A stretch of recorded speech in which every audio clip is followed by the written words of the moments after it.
Good morning, students. Today I will start the new chapter that is solid state. This is the chapter number 1 in your book.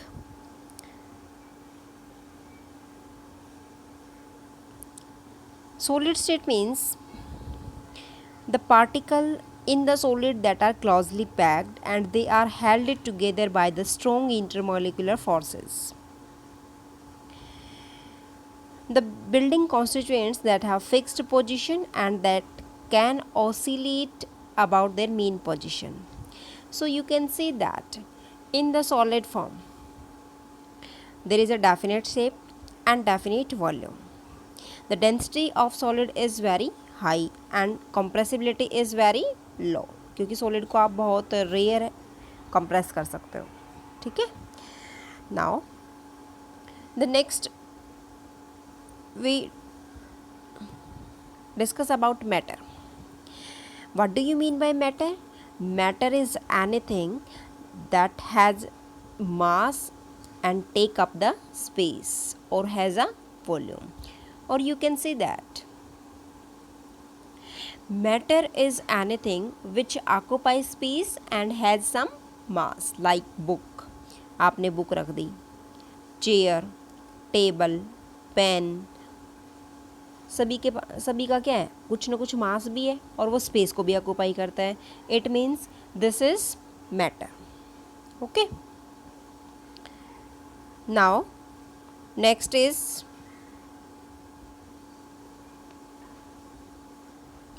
now matter is classified into 3 types on the basis of physical properties. First is solid, second is liquid, and third is gas. Okay, so I will discuss about this 3 states of matter. देखो बेटा, this is the solid form, this is liquid form, this is gas. First of all, the particles in the case of solid that are closely packed and they are held together by the strong intermolecular forces. But in case of liquid there is some space between them na? So they are not closely packed, they are loosely packed. ठीक है. And in gases their molecules are very loosely packed. ठीक है. Second point आप इसमें दे सकते हो कि solid के केस में फोर्सेज ऑफ अट्रैक्शन बहुत ज़्यादा स्ट्रॉन्ग होती हैं, लिक्विड में forces of attraction are very थोड़ी सी लेस होती हैं as compare to solid. But gases जो होती हैं इसमें फोर्स ऑफ अट्रैक्शन नेग्लिजिबल होती हैं. ठीक है, because there is a large space in between the gas molecules. Okay. Now point number 3, solid को आप इजीली कंप्रेस नहीं कर सकते. ठीक है, बट लिक्विड को लेस कंप्रेसिबल है, थोड़ा सा कंप्रेस कर सकते हो, और जो गैस है that is more compressible. Okay, इनकी कंप्रेसिबिलिटी सबसे ज़्यादा है. But fourth point, in case of solid density जो होती है that is high in case of solid, but in case of liquid this is less as compare to solid, and in gases density is very very less. हल्की होती हैं gases तो. Solid have definite shape and definite volume, but liquid have definite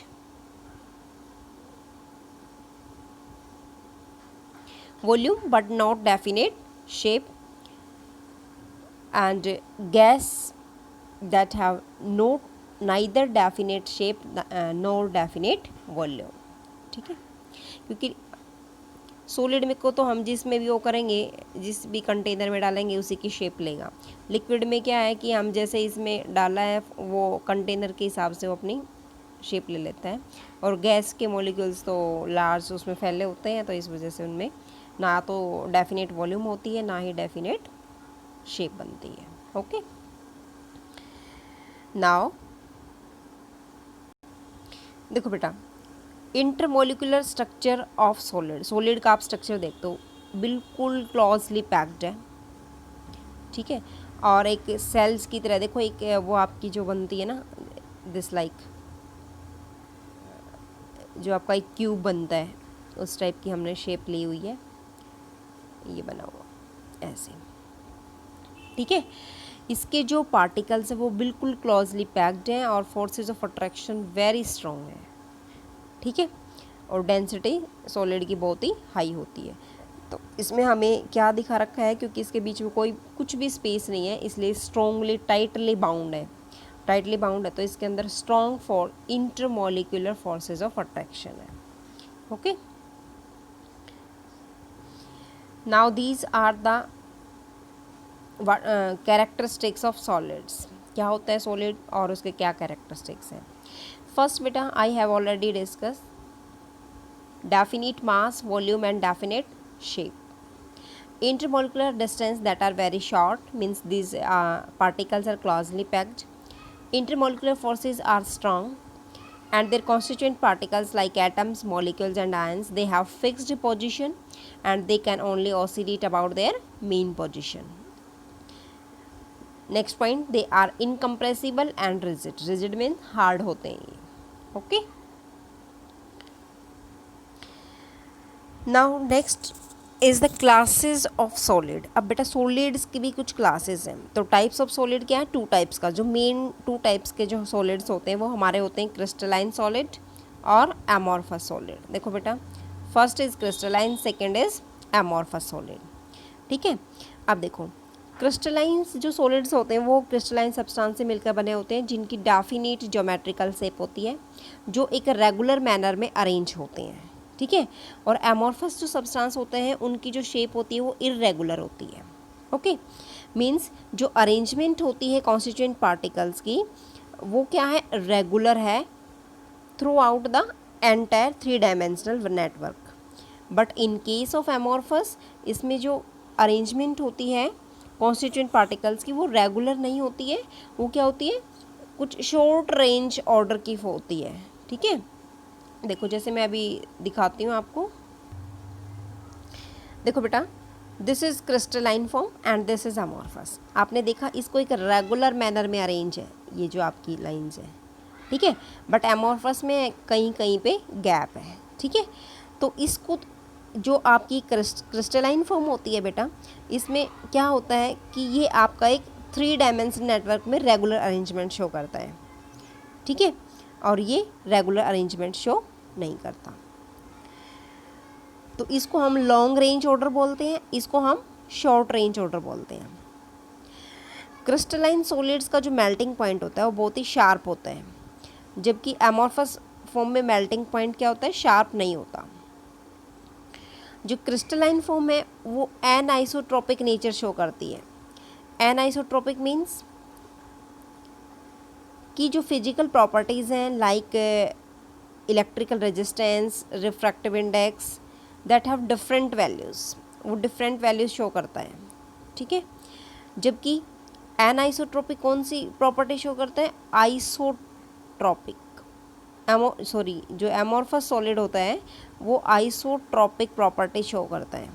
means जो properties होती हैं इनकी, जैसे electrical conductivity है, मैकेनिकल स्ट्रेंथ है, वो that are same in all the direction, okay. Now see the difference between crystalline and amorphous solid. देखो बेटा फर्स्ट आपने पढ़ा अभी इसकी ज्योमेट्रिकल शेप होती है, कैरेक्टरिस्टिक्स, इसकी इरेगुलर शेप होती है। Point number 2, melting point sharp होते हैं in the case of crystalline substance, जबकि amorphous substance have a that they are not sharp melting point, ठीक है। Means they are soften over a range of temperature. Point number 3, when cut with a sharp edged tool they split into 2 pieces and a newly generated space that are plain and smooth। मतलब crystal को जब हम तोड़ते हैं ना तो बिल्कुल क्या होता है, न्यूली जनरेटेड स्पेस जो मिलता है हमें वो बिल्कुल प्लेन और स्मूथ होता है। बट जब हम अमॉर्फस को तोड़ेंगे तो उसको इरेगुलर शेप में ही हम उसको कट कर सकते हैं। पीसीज में तोड़ोगे तो इरेगुलर शेप मिलेगी आपको। क्रिस्टलाइन सब्सटेंस में क्या होता है बेटा, definite and characteristic enthalpy of fusion, ठीक है। मीन्स हीट ऑफ फ्यूज़न क्या है कि वो इसमें डेफिनेट उसकी कुछ प्रॉपर अमाउंट होती है, लेकिन इसके अंदर क्या है, कोई प्रॉपर अमाउंट नहीं मिलेगी। आप इसमें एंथैल्पी ऑफ फ्यूज़न की प्रॉपर अमाउंट नहीं मिलती है। नेक्स्ट पॉइंट बेटा, नेचर। आप बता रहे हो कि जो आइसोट्रॉपिक है या एनाइसोट्रॉपिक है। Crystalline substance always anisotropic. Anisotropic का मतलब क्या होता है बेटा, कि जो फिजिकल प्रॉपर्टीज होती हैं लाइक द इलेक्ट्रिकल रेजिस्टेंस और refractive index that shows the different values, ठीक है, in different direction. Different values show करता है डिफरेंट डायरेक्शन में। आइसो मीन्स सेम, जबकि अमोर्फस जो सब्सटेंस होते हैं that will show the isotopic nature. Isotropic nature like कि जो फिजिकल प्रॉपर्टीज़ हैं like mechanical strength, electrical conductivity that are same in all the direction. सभी डायरेक्शन में क्या होती है, सेम होती है। ओके, नेक्स्ट, क्रिस्टलाइन सब्सटेंस जो होते हैं उनका नेचर ट्रू सॉलिड जैसा होता है, जैसे आपके ट्रू सॉलिड्स होते हैं वैसे ही। जबकि एमोर्फस को हम बोलते हैं बेटा सूडो सॉलिड्स और सुपर कूल्ड लिक्विड्स, ठीक है, इनको सुपर कूल्ड लिक्विड भी बोलते हैं। अब crystalline substance long range order follow करते हैं और amorphous substance only short range order show करते हैं। Okay, so these are the difference between the crystalline substance and amorphous substance. बेटा सी दिस पिक्चर, यहाँ पे क्रिस्टलाइन सिलिका लिया हुआ है SiO2, इसको क्वार्ट्स बोलते हैं, और यहाँ पे अमॉर्फस सिलिका लिया हुआ है जिसको ग्लास बोलते हैं, ठीक है। अब दोनों ही सेम मटेरियल के बने हुए हैं, but one is crystalline and second is amorphous, ठीक है। तो इस केस में क्या होता है बेटा, जो हमारे पास क्वार्ट्स होता है वो आपका क्रिस्टलाइन सॉलिड है, इसका एग्जाम्पल है, और अमॉर्फस सॉलिड का एग्जाम्पल क्या है, ग्लास। अमॉर्फस में और भी ले सकते हैं बेटा, रबर है, रबर भी इसी का एग्जाम्पल है, ठीक है। और क्रिस्टलाइन में आप एग्जाम्पल ले सकते हो क्वार्ट्स और सोडियम क्लोराइड NaCl का स्ट्रक्चर भी इसी का एग्जाम्पल है, ठीक है। तो देखो आप ये बिल्कुल अच्छे रेगुलर मैनर के साथ अरेंज है, बट यहाँ पे देखो इसमें रेगुलरिटी नहीं है कहीं पे भी, ना तो 5 मेंबर बन रहा है ना 6 मेंबर बन रहा है, और शॉर्ट रेंज के लिए होता है ये, और ये आपका जो है लॉन्ग रेंज के लिए होता है। Okay, so you can see the difference with example. Okay, now next बेटा, आइसोट्रॉपिक एंड एनआइसोट्रॉपिक नेचर। देखो अभी मैंने डिस्क्राइब किया आपको कि जो आइसोट्रॉपिक और एनआइसोट्रॉपिक नेचर क्या है। अभी बताया कि some physical properties of solids like refractive index, जब हम उसको मेजर करते हैं डिफरेंट डायरेक्शन से तो उनका जो रिजल्ट आता है उसकी डिफरेंट वैल्यूज़ आती हैं। इसी को क्या बोला है, एनआइसोट्रॉपिक नेचर ऑफ द क्रिस्टल। बेटा only crystalline substance shows anisotropic nature, but amorphous substance does not show this type of property. amorphous कौन सा शो करता है, आइसोट्रॉपिक नेचर शो करता है, ठीक है।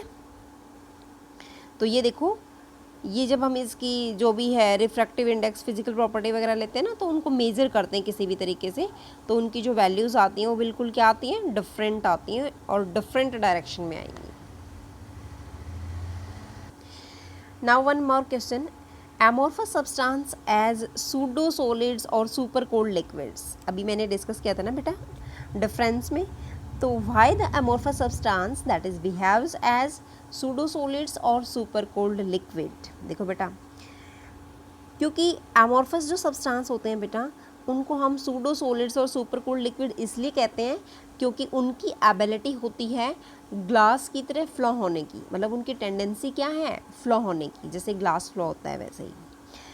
अब ग्लास जो होता है that tends to become milky is appearance, ठीक है, that over a long period of time, it means the slow crystallization of glass takes place, ठीक है, धीरे धीरे होता है और उसकी जो अपीयरेंस वो बिल्कुल मिल्की जैसी होती है, ठीक है।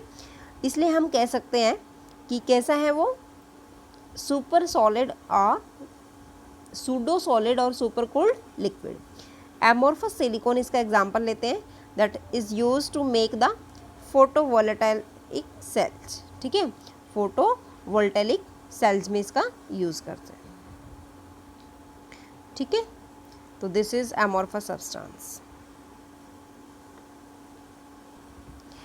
Now next types, different types of solids. अब बेटा सॉलिड्स की भी बहुत सारी टाइप हैं, जैसे क्रिस्टलाइन सॉलिड हमने लिया है अभी। क्रिस्टलाइन सॉलिड की भी आपकी 4 टाइप्स हैं। देखो, first is molecular crystal, second is ionic crystal, third is network crystal and fourth is metallic crystal. अब बेटा नेटवर्क क्रिस्टल का दूसरा नाम है कोवेलेंट सॉलिड, आपने पढ़ा होगा कोवेलेंट सॉलिड, ठीक है, ये इसके नाम है। तो अब आप देखो, जो मॉलिक्यूलर सॉलिड है वो अगेन आपका 3 टाइप से है। First is non polar, second is polar and third is hydrogen bonded, ठीक है। तो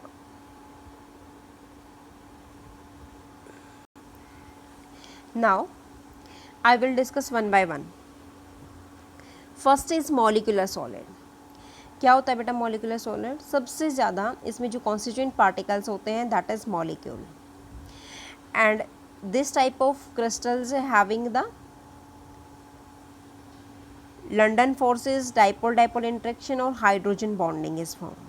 Okay? ये depend करता है इन पे non-polar, polar और hydrogen bonded molecules पे। इनका जो नेचर होता है वो सॉफ्ट भी होता है, हार्ड भी होता है, ठीक है। तो हम इसकी जो है टाइप्स के अकॉर्डिंग हम इनको डिटेल में अभी पढ़ेंगे। नाउ बेटा check this, molecular solid is of 3 types, non polar, polar and hydrogen bonded. देखो बेटा, फर्स्ट नॉन पोलर, इनका नेचर कैसा है, सॉफ्ट है। पोलर भी कैसे होते हैं, सॉफ्ट होते हैं। और आपके जो हाइड्रोजन बॉन्डेड हैं दैट इज़ हार्ड, ये हार्ड होते हैं। इनमें हम एग्जांपल लेते हैं बेटा। सबसे पहले एग्जांपल मैं लेती हूँ कोई भी नॉन पोलर मॉलिक्यूल्स, जैसे आपने लिया H2, I2, CO2, ठीक है। सेकेंड आपने लिया पोलर में बेटा HCl ले लो या SO2 ले लो, ठीक है। और थर्ड हाइड्रोजन बॉन्डेड, जैसे आइस जो बनती है ना, आइस के अंदर वाटर होता है तो वो हाइड्रोजन बॉन्डेड है, तो आइस ले लेते हैं हम यहाँ पे, ठीक है। अब देखो next, second property non polar की क्या है कि इंसुलेटर ऑफ इलेक्ट्रिसिटी, ठीक है। तो ये इसमें से अगर करंट पास करेंगे तो इलेक्ट्रिसिटी पास नहीं होगी, क्योंकि इसके अंदर कोई भी फ्री इलेक्ट्रॉन्स नहीं अवेलेबल नहीं होता। पोलर में क्या होता है, ये भी इंसुलेटर है, इसके पास भी क्या है, फ्री इलेक्ट्रॉन्स नहीं है मूव करने के लिए, इसलिए इंसुलेटर का काम करते हैं। अब हाइड्रोजन बॉन्डेड में भी जो मॉलिक्यूल्स हैं उनके अंदर भी क्या है, इनमें से भी इलेक्ट्रिसिटी जो होती है पास नहीं होती, ये इंसुलेटर का काम करते हैं, okay. Next, non polars they are very low melting point, जबकि पोलर वालों का मेल्टिंग पॉइंट लो होता है, और हाइड्रोजन बॉन्डेड का भी मेल्टिंग पॉइंट थोड़ा सा लो होता है। अब जो इनके अंदर फोर्सेस क्या हैं, nature of forces, non polar molecules के बीच में किस टाइप की फोर्सेस होती हैं बेटा, डिस्पर्शन फोर्सेस और लंडन फोर्सेस होती हैं। पोलर मॉलिक्यूल्स में सबसे ज़्यादा पता है आपको, क्योंकि हाइड्रोजन पे पॉजिटिव, क्लोरीन पे नेगेटिव, और इनके बीच में कौन सा बॉन्ड बनता है, मतलब किस टाइप की फोर्सेस ऑफ अट्रैक्शन होती हैं बेटा, डाइपोल डाइपोल इंटरेक्शन, ठीक है। और हाइड्रोजन बॉन्ड तो स्ट्रॉन्ग बॉन्ड होता है, तो इसमें क्या बोलेंगे, इंटरमोलिकुलर हाइड्रोजन बॉन्डिंग, ठीक है, ये बनता है। तो ये टाइप्स ऑफ बॉन्डिंग प्रेजेंट हो गई। नेक्स्ट है बेटा टाइप्स ऑफ सॉलिड। अब इनको कंबाइन करके एक टेबल पे जो है बता रखा है, देखो जर्नल है, जर्नल पढ़ लेते हैं हम। जो मॉलिक्यूलर सॉलिड है वो आपका 3 टाइप से था, नॉन पोलर, पोलर और hydrogen bonded. And constituent particles क्या थे, मॉलिक्यूल्स। अट्रैक्टिव फोर्सेस क्या थी, नॉन पोलर के बीच में डिस्पर्शन और लंडन फोर्सेस, पोलर मॉलिक्यूल्स के बीच में डाइपोल डाइपोल, हाइड्रोजन बॉन्डेड के बीच में हाइड्रोजन बॉन्डिंग। एग्जाम्पल मैंने अभी बताए, argon CCl4, H2, I2, CO2। Polar में क्या होता है, HCl और SO2, और हाइड्रोजन बॉन्ड में वाटर एज अ आइस। अब सेकंड आता है आपका आयनिक सॉलिड। आयनिक सॉलिड किस टाइप के पार्टिकल से मिलकर बना होता है, आयन से बना होता है। इनमें अट्रैक्टिव फोर्सेस कौन सी है, कूलम्बिक और इलेक्ट्रोस्टैटिक। इसमें एग्जांपल लेते हैं, NaCl है, MgO है, ZnS है, CF2 है, ये इसके एग्जांपल आ जाते हैं। तीसरे नंबर पे बेटा मेटेलिक सॉलिड। इस केस में क्या होता है, हमारे पास जो पार्टिकल्स होते हैं that is positive ions in the sea of delocalized electrons। मतलब मेटेलिक सॉलिड में ऐसे पॉजिटिव आयंस जो होते हैं वो आपको इलेक्ट्रॉन्स के बीच में, डीलोकलाइज जो इलेक्ट्रॉन्स हैं उनके बीच में पॉजिटिव आयंस दिखाई देता है। अब इनमें मेटेलिक बॉन्डिंग होती है, जैसे आयरन है, कॉपर है, सिल्वर है, मैग्नीशियम है। ओके, फोर्थ टाइप है बेटा कोवेलेंट और नेटवर्क सॉलिड।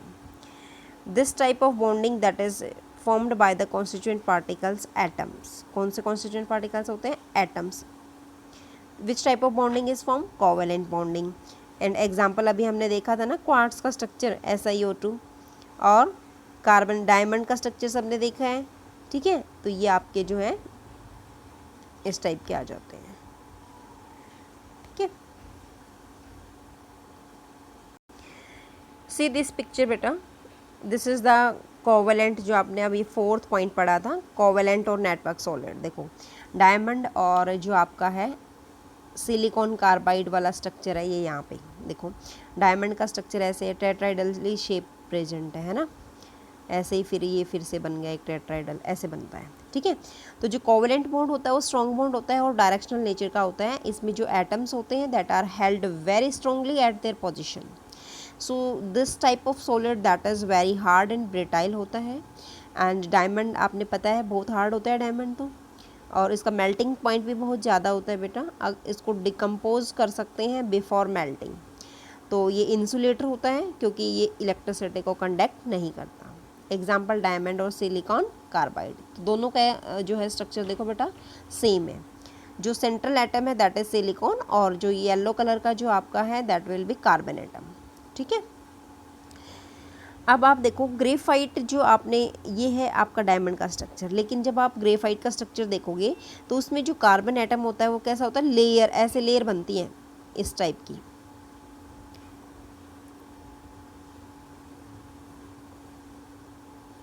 देखो इस टाइप की आपकी लेयर बनेंगी हेक्सागोनल टाइप में। ऐसे बनाया आपने, फिर इसको ऐसे कर दिया, फिर इसको ऐसे कर दिया,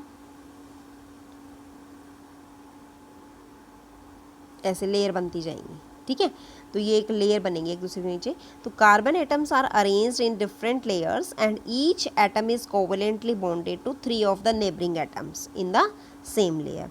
और ये एक दूसरे के ऊपर होती हैं, which can slide one over the another, एक दूसरे के ऊपर जो है ऐसे गिरी होती हैं लेयर्स।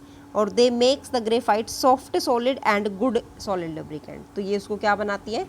सॉफ्ट सॉलिड बनाती हैं और गुड लुब्रिकेंट का काम करती हैं। ओके, देखो बेटा see this diagram, this is the diagram of graphite. देखो कितने अच्छे से अरेंज है, इसको लेयर्स में बिल्कुल अरेंज है। तो ये ऐसी इसकी लेयर्स बनी हुई है। और ये तो प्रॉपर्टीज देखो ग्रेफाइट की, graphite is the soft and slippery layers that can easily slide over one another. ठीक है, एक दूसरे के ऊपर स्लाइड होता है because of the weak force of attraction that can easily broken. इसलिए that's why graphite is used as a lubricant. Okay, second जो आपका प्रॉपर्टी है that is the graphite conduct the electricity. This is the exceptional case.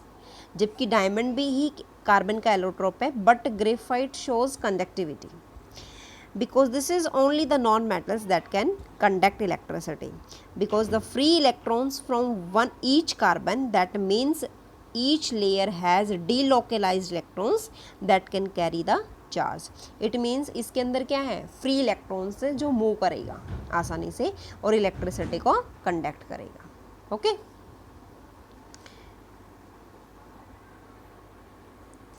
Now what are the difference between diamond and graphite?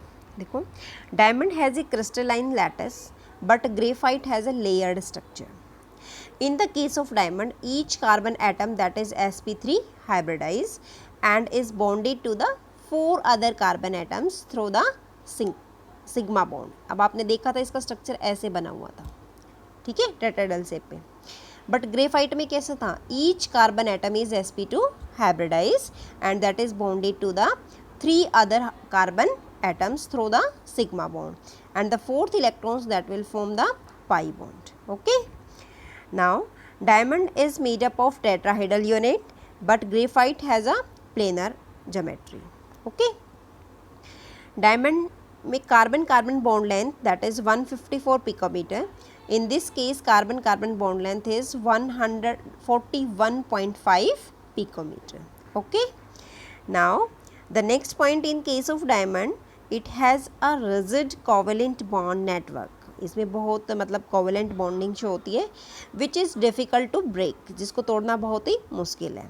But in case of graphite this is very soft and the layers that can be separated easily. इसको हम layers में easily से separate कर सकते हैं. Now the next point, in case of diamond it acts as a electrical insulator.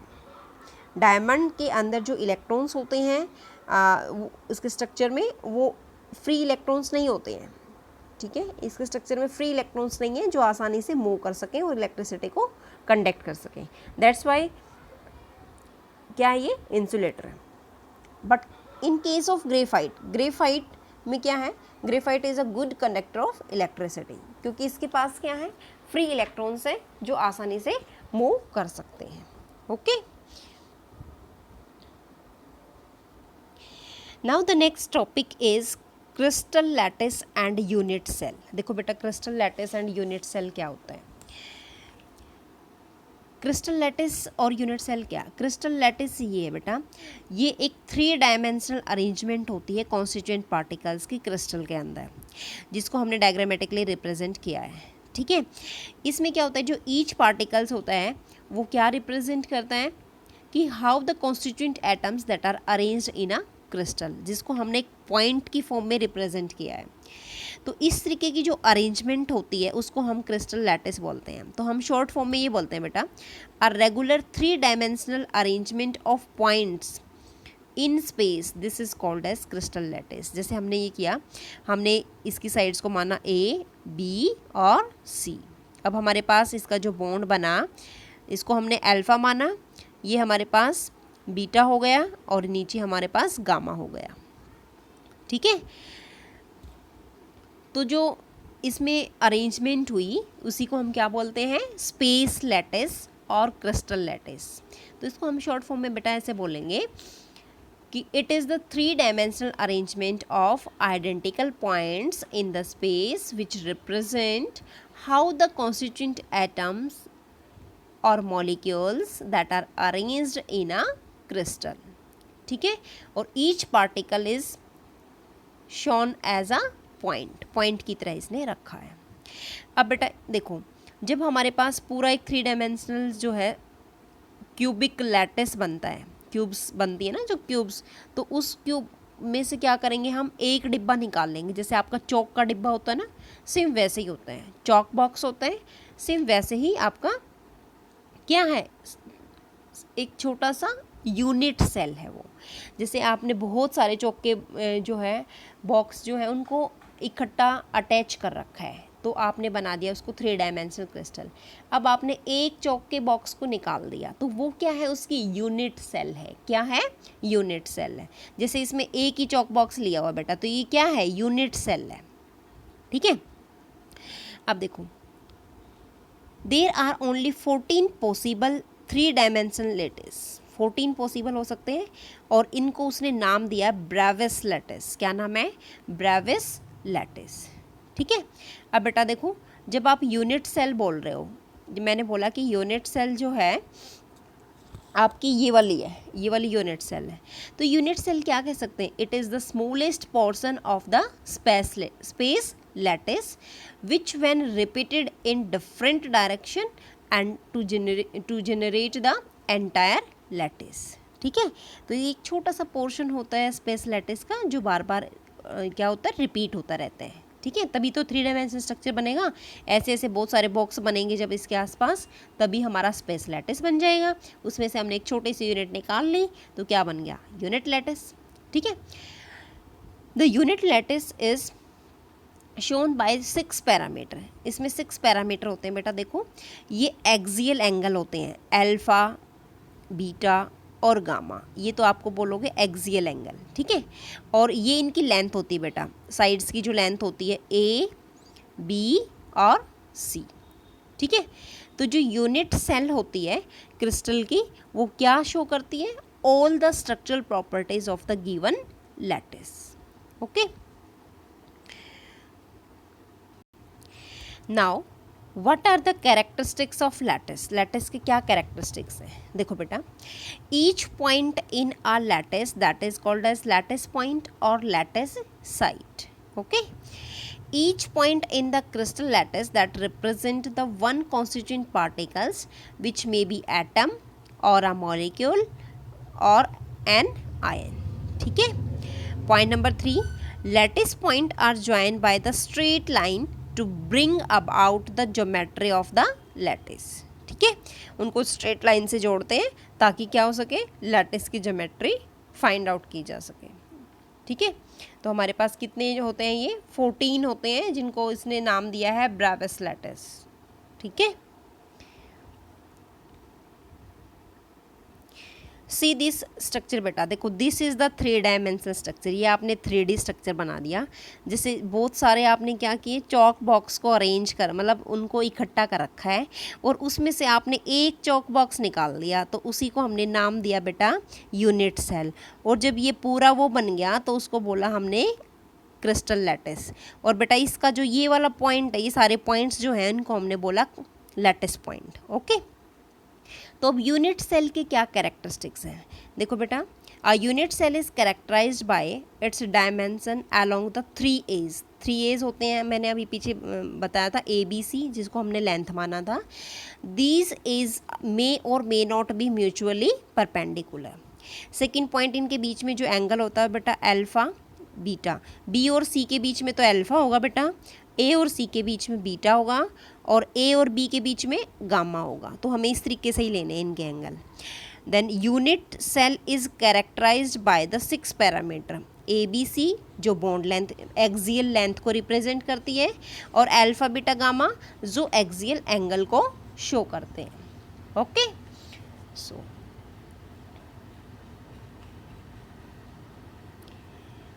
now thank you students.